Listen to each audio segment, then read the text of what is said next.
introduzir esse assunto?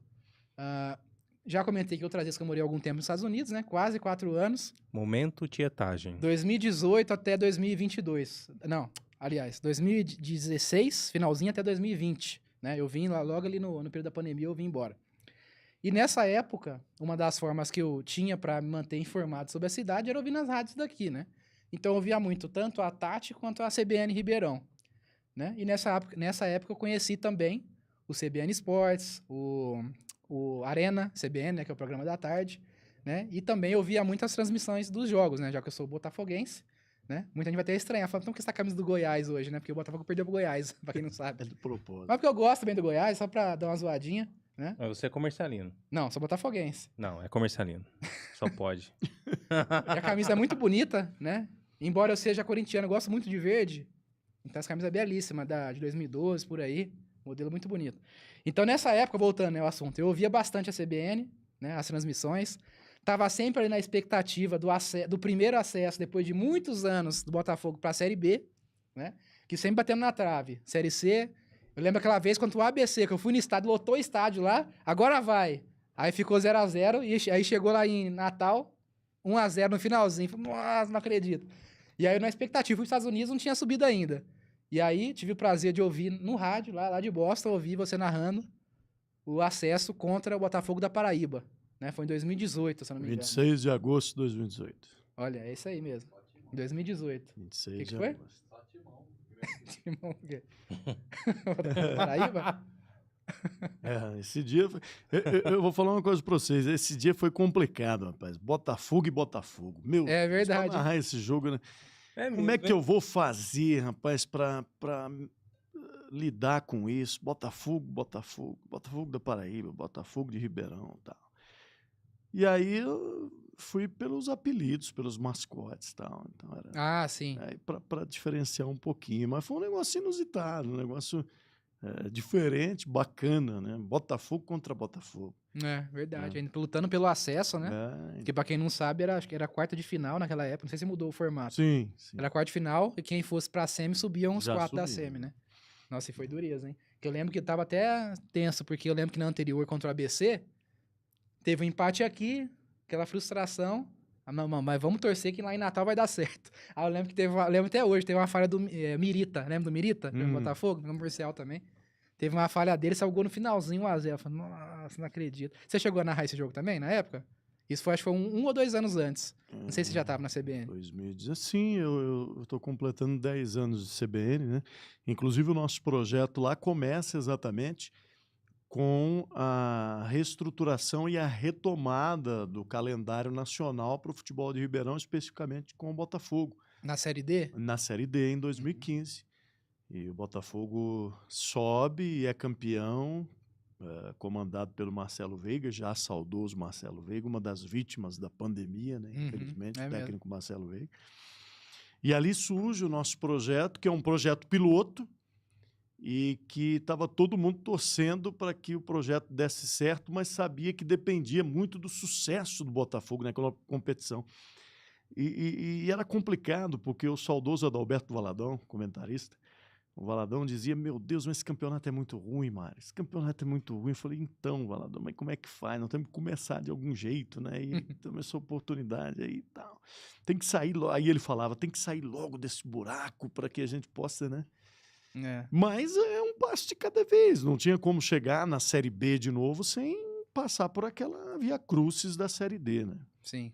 E jogos complicados, difíceis e tal. E é muito time também, né? Muito time. Tanto a Série D do brasileiro quanto hoje em dia acho que é a Bzinha, né? Do Paulista. Agora até são 5 divisões, até me perco. Essa aqui, nem precisava, na verdade, né? E essa quinta divisão aí, nossa, é uma porrada de time, né? É uma competição em glória, né? Até pra você conseguir na verdade, o futebol do interior foi muito flagelado, né? Eu me lembro de uma época que nós tínhamos a primeira divisão, os grandes clubes do futebol de São Paulo, da capital e das cidades circunvizinhas a São Paulo e alguns outros que disputavam a primeira divisão. E aí depois nós tínhamos o resto do estado que jogava a famosa divisão especial, que era um campeonato que começava logo depois que terminava ali o Paulista da primeira divisão e ia até o final do ano. E aí era o resto do estado todo. Começava com uma fase regionalizada e depois iam se encontrando os times que iam subir. Nós tínhamos futebol do interior o ano inteiro. Os clubes não ficavam parados. E foi ali, nesse ano que eu comecei no rádio, em 1994, que nós tivemos a mudança, que a federação pega essa divisão especial e divide ela em 2 blocos, né, que seria Série A2 e Série A3, que começou em 94. Aí veio essa nomenclatura, Série A1, que era o Paulistão, Série A2 e Série A3. E aí compactou, né, dividiu e tal. Era muito diferente. Mas para os times do interior, na época, eu lembro que era muito bom, porque jogava o ano inteiro. Você tinha receita o ano inteiro, você tinha competição, enfim. Hoje os times do interior jogam aí 2, 3 meses, Depois fica parado. aí fica difícil. Mas os tempos são outros, né? Agora se criou uma outra divisão e que, na verdade, na prática, se você juntar tudo, a gente vai lembrar da antiga divisão especial, que era regionalizada na primeira fase, depois os times iam se encontrando.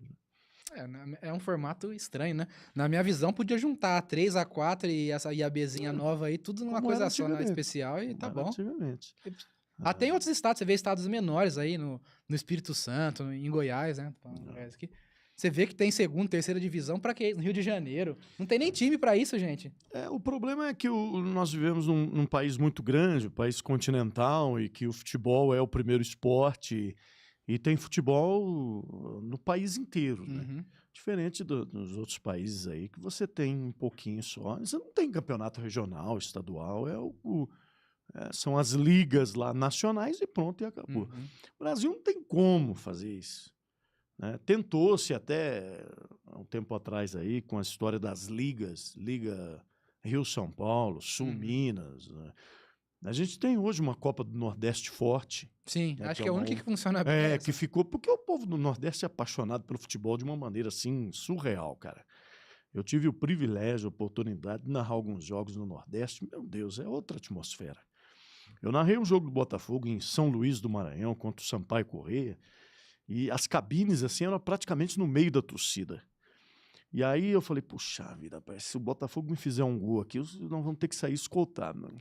E eu fui, assim, tive uma surpresa agradabilíssima com o respeito, a educação, a receptividade da torcida. Faltou carregar a gente no braço, né, no colo, ao invés de achincalhar, como a gente já teve a oportunidade de viver aqui no interior de São Paulo. Em São José dos Campos, uma vez, eu tive que sair escoltado pela polícia, porque os caras queriam matar a gente, né? O Comercial jogou contra o São José e ganhou nos pênaltis lá, e, meu Deus. E aí os caras não se conformaram com a derrota do time e com a vibração do narrador, né? Aí pronto. Isso aí foi no ano do acesso? Não, Olha, esse jogo, rapaz, se eu não estiver enganado, foi no dia da final do Campeonato Paulista de 2001, Botafogo-Corinthians, o primeiro jogo aqui em Ribeirão. Sim. O Comercial jogou nesse dia, no período da manhã, em São José dos Campos, pela Série A2 do Campeonato Paulista. E eu não sei se tinha uma disputa de pênaltis lá, ou foi, eu não lembro direito. Mas teve um pênalti, e o goleiro do Comercial pegou esse pênalti. E aí, meu amigo, você tá ali narrando. Tá ali pra isso, né? Eu tô narrando pra torcida do Comercial provindo de Ribeirão, né? Então, imagina só o estardalhaço que eu fiz, né? Se for ver, o Comercial tem uma história de Pedra do Sapato de São José, hein? Porque teve esse caso que você falou agora, eu tava achando que era o mesmo. Que o acesso da Bzinha pra 3 também foi. Aí que foi o Comercial que subiu, né? Mas esse jogo foi em 2001, se eu não estiver enganado, foi no mesmo dia do primeiro jogo da final do Campeonato Paulista, Corinthians e Botafogo, Botafogo-Corinthians em Ribeirão. Então nós fomos uma equipe para São José dos Campos fazer o jogo e a outra equipe ficou para a final aqui. E eu me lembro que eu cheguei dessa viagem, porque atrasou muito lá, né? Porque nós tivemos que ir para a delegacia, os caras queriam bater na gente lá, tudo. E aí demorou. Aí eu cheguei aqui e já estava começando o segundo tempo, acho que, do jogo em Ribeirão. Botafogo-Corinthians, o primeiro jogo da final. Tanto é que eu nem consegui chegar no estádio, eu queria ter ido ao estádio. Mas aí fui para casa e acompanhei lá um restante.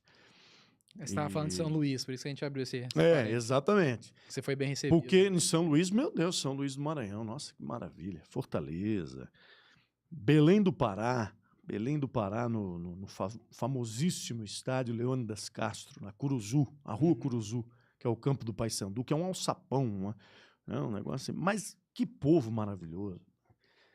Em Belém eu não tive no Mangueirão, que é o estádio grandão, eu tive na Curuzu, que é o pequenininho. Cara, que receptividade, que maravilha. Pô, os caras faltaram levar a gente no colo. E depois, lá do jogo, Botafogo e Paysandu, Botafogo tomou como diria o saudoso Valadão, um bicho de pelo. Perdeu feio aquele jogo lá. Mas aí a receptividade, a torcida e tal, e os companheiros de imprensa lá. Eu me lembro bem do nome do colega de rádio que nos recepcionou lá e ficou com a gente, com a nossa equipe de rádio aqui de Ribeirão, o tempo todo. Eu não esqueço esse nome porque é o mesmo nome do prefeito da minha cidade, do saudoso professor Agripino, lá de Prudente. E o Agripino, radialista de Belém do Pará. Depois nós fomos convidados a ir até a casa dele para conhecer e se deliciar do prato típico de Belém do Pará, que é o pato no tucupi, né? Uhum. Não sei se você já ouviu. Já ouvi falar, mas nunca tive o prazer de comer, por enquanto. Você já, André? É o pato num molho tradicionalíssimo deles lá, que tem o nome de tucupi, né? Uhum. Então, maravilha, cara. E o povo do Nordeste, então, é apaixonado. A gente estava falando sobre isso, né? Copa do Nordeste, que foi o único regional mesmo que ainda tem força, porque torneio Rio-São Paulo, que lá atrás chegou a ser o Campeonato Brasileiro. Uhum. Quando não tinha esse formato de Campeonato Brasileiro, o Rio-São Paulo foi considerado. Tanto é que na unificação dos títulos aí brasileiros, que o Palmeiras acabou ficando na frente de todo mundo aí, por conta de Rio-São Paulo, torneio Taça Brasil, Taça de Prata, sei lá, Taça Brasil e Roberto Gomes Pedrosa, que eram os torneios, na época, que tinham uma característica nacional, eles acabaram sendo computados aí nessa história de Campeonato Brasileiro, antes do formato, vamos dizer assim, contemporâneo, mais recente, que vem a partir de 1971, né? 70, 71, é isso. Uhum. Então, era assim. Então, aí depois tentaram reanimar o Rio-São Paulo. Aí veio a Copa Sul-Minas, Copa Centro-Oeste, enfim, foram ligas que criaram para ver se dava força para o futebol regional. Mas não virou. Não virou. Não virou. O Rio-São Paulo teve algumas ocasiões, teve algumas edições, né? Em 93, eu me lembro. E o Palmeiras havia acabado de vencer, sair da fila do Campeonato Paulista, ganhando aquela final do Corinthians lá, né? E depois teve o Rio-São Paulo, e na final do Rio-São Paulo, Palmeiras e Corinthians de novo. E deu Palmeiras de novo, né? E aí depois passou um tempo, parou, voltou um pouquinho no começo dos anos 2000. Eu me lembro de um torneio Rio-São Paulo no ano 2000, por exemplo, que o Palmeiras foi campeão em cima do Vasco. Mas depois desapareceu. Já não tinha o mesmo glamour. Não tinha o mesmo apelo. Final de feira já. Né? Verdade. Você falou que realmente, hoje em dia, a única Copa assim forte que tem, que sobrou regional, é a Copa do Nordeste. Tem a Copa, pra quem não sabe, tem a Copa Verde também, né? Que o Goiás disputa. Se eu não me engano, são times do Centro-Oeste e do Norte. Até teve agora, semana passada, a final, Goiás e Paysandu. Sim. O Goiás tinha ganhado o primeiro jogo por 1-0, e aí no jogo de volta tava segurando o empate, segurando. O Paysandu fez o gol e ganhou nos pênaltis. Verdade. E ele já ganhou acho que umas 4 vezes o Paysandu, parece que é um dos maiores campeões dessa Copa Verde aí. Mas você vê que é uma Copa regional também que não tem, assim, tanta notoriedade. Agora, a Copa do Nordeste, se você pegar as estatísticas dos jogos, as fichas técnicas, e olhar lá o público e renda, meu Deus, é uma loucura. É estádio lotado todo jogo. Sim. A paixão do povo nordestino é incrível. Eu já assisti uma final, Ceará e Bahia, em Castelão. 66 mil pessoas. Isso mesmo, 66 mil pessoas. Nossa, o povo é apaixonado demais. Eu transmiti um jogo no Castelão, Brasil e Paraguai. Foi o primeiro jogo depois da conquista do Penta na Ásia. Uhum. O Brasil até perdeu esse jogo por 1-0. Uma quarta-feira à tarde. Cara, o estádio abarrotado, velho. Lotado. E aí depois eu transmiti um outro jogo em Fortaleza, no mesmo ano, no estádio menor lá, que é o Presidente Vargas, que é o estádio que o Fortaleza mandava alguns jogos. Inclusive foi uma noite tenebrosa para o Botafogo, até eu acho que foi o dia que o Botafogo foi rebaixado da Série B para a Série C em 2002. Uhum. Mas também lotado. E nesse estádio Presidente Vargas nós não tínhamos cabine fechada. Nós narramos o jogo nas cadeiras ali com o equipamento no colo praticamente. Sei. Né? Assim como aconteceu comigo no jogo de Copa do Mundo que eu transmiti. Ah, você transmitiu um jogo de Copa do Mundo? Sim. Fase eliminatória. As eliminatórias da Copa é o início da Copa do Mundo. É o Sim. qualify. Uhum. Né? É claro que toda a coqueluche, toda, né, a parte especial acontece na fase de grupos, tal. Mas as eliminatórias já é a Copa do Mundo. Sim, com certeza. E eu tive esse privilégio de trabalhar numa Copa do Mundo na sua fase eliminatória. E foi um jogo também que eu narrei no meio da torcida, com equipamento no colo, porque não tinha cabine pra gente do Onde que interior, foi tal. isso? Foi no Morumbi, Brasil e Colômbia, dia 15 de novembro do ano 2000. Foi o jogo das bandeirinhas, que o pessoal tirou as bandeiras dos mastros assim e jogou no tudo, campo. porque o pessoal estava revoltado com o time. O Emerson Leão era técnico da seleção, tinha assumido recentemente. Aham. E o futebol tem umas coisas assim, cara, fantásticas, fantásticas. Eu vendo aquela situação, falei, meu Deus do céu, que situação. E o Brasil 0-0 contra a Colômbia, um jogo amarrado, precisava da vitória. E a Colômbia fechadinha, jogando na retranca, e o Brasil tentando, e não dava certo, e errando passe, aquela coisa toda. Aí, de repente, a torcida começou, né, cobrar. Torcedor paulista, carioca, torcedor do eixo Rio-São Paulo, é complicado. Jogo de seleção brasileira no Nordeste é festa. Em São Paulo e no Rio é pancadaria mesmo, é pressão e é difícil jogar. Mas o futebol é fantástico por causa disso. O povo todo pressionando, aquela coisa toda. Tal. Praticamente no último lance do jogo, acontece um escanteio. A bola é cruzada na área depois do escanteio e o Roque Júnior faz o gol de cabeça. Torcedor que há pouco estava pressionando, reclamando e protestando, passou a fazer uma festa incrível. Porque era um resultado imprescindível naquela ocasião para o andamento da classificação da seleção, para a solidificação do Emerson Leão como técnico da seleção brasileira. Né? Classificou aos trancos e barrancos, né, para essa Copa de 2002. E foi um resultado assim, cara, que se não sai aquele gol lá, termina 0-0, aquele ponto, os pontos da vitória, eles poderiam ter feito muita falta no final, na hora de se definir a classificação para a Copa. Né? Então foi um privilégio. E aí você via ali a situação dos dois lados, né? O torcedor passional mesmo na sua essência. Sim. Esse time não presta, não sei o quê, tá, igual, melhor time do mundo, como aquela comemoração. Então, essa é a magia do futebol que a gente não vê em outras modalidades. Não vê. Porque até pelo comportamento e pelo estilo do torcedor de outras modalidades e também pela situação um tanto quanto que previsível, né? Então, o surpreendente do futebol é que faz muita diferença. Até